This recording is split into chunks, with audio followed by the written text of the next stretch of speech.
Hi, Ann Swanson here, and I'm a Tai Chi for Health instructor.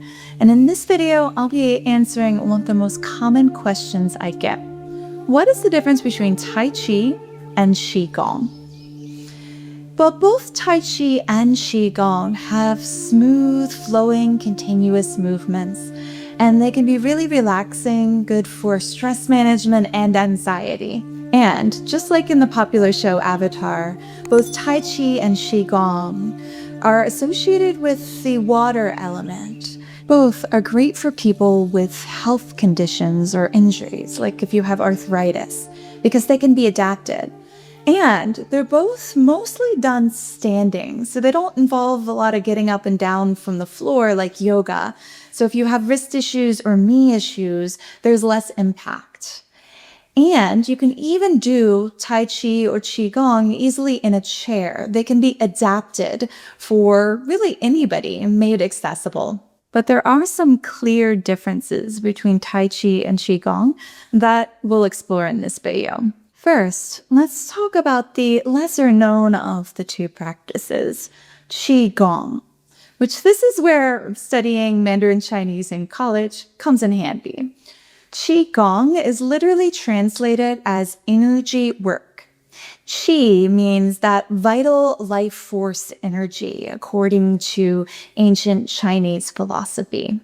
And Gong means work.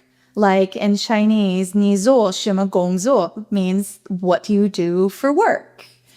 And Qi Gong is working with this energy for your health and vitality, and it can have spiritual benefits according to many, helping you to be more in touch with yourself and others, as well as a martial arts component.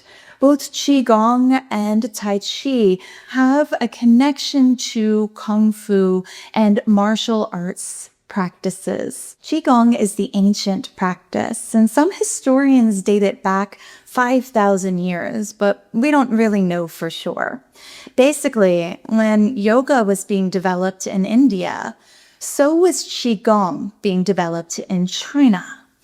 And just like yoga therapy, there's a branch of Qigong called medical Qigong that works with your own physiology in order to improve and to prevent health conditions. And just like yoga, Qigong involves breathing practices, a series of movements, and meditations in order to improve your health and focus, as well as having some spiritual components to help you feel more connected. And Qigong also has martial arts components. And that's where Tai Chi was derived. There are many different types of Qigong, and Tai Chi could be considered a type of Qigong, as it uses a lot of Qigong philosophy and practices within it.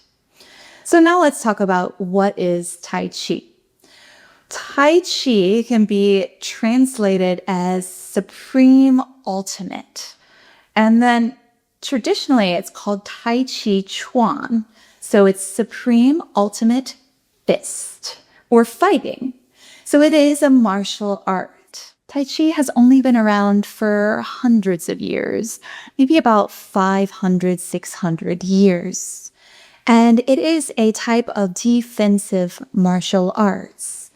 And its whole philosophy is to yield to the incoming force and redirect it. Tai Chi practices tend to be a series of choreographed movements where you memorize them from one part to the next, which can be a little harder for beginners sometimes unless you learn shorter forms, because it can be quite a bit to memorize.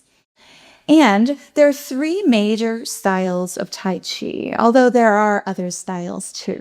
The first is the oldest style from the late 1500s, Chen style. And Chen involves fast movements as well as slow movements. It also is a much lower, more athletic stance. From Chen style, legend has it that as the Chen family was practicing, one of the servants, named Yang, was peering in through cracks in the doorway and watching and learning on his own. And he developed Yang style, which was then passed through the Yang family. This is the most popular style in the world. This is probably what you see people practicing when you see people in the parks. And this style has a lot of great basics. My popular videos on Tai Chi walking are showing how to practice some basics of Yang style. And really, traditionally, if you want to learn a style of Tai Chi, you go to a Tai Chi master, and they would have you doing the basics for many, many years before you learn a choreographed form. And so doing Tai Chi basics for a while can be a great way to get started and get the benefits of Tai Chi. And then there's the third style that's most notable called Sun style. Spelled like sun, but pronounced Sun. And the person that developed Sun style developed it while he was older, in his 60s and 70s. And it is a much higher stance, which makes it great for beginners and people that maybe have knee issues or arthritis, because it's not as low. It is really accessible. I teach a research-backed program called Tai Chi for Arthritis that was developed by a medical doctor, Dr. Paul Lam, and a team of experts. And it has been shown to be helpful for arthritis symptoms and for fall prevention and balance. Plus, Sun style is great for beginners. Generally speaking, though, Qi Gong is more accessible and easier to learn for beginners than Tai Chi, because Tai Chi can be quite intimidating to have to memorize a choreographed routine. And Qi Gong can be quite repetitive in order to just relax and feel the movements in the moment. However, Tai Chi can be adapted into shorter forms that are easier to learn.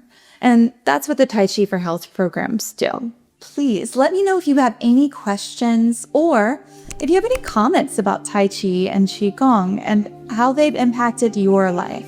I love to hear from you. Please click that subscribe button, and I look forward to seeing you later. Thank you so much, and be well.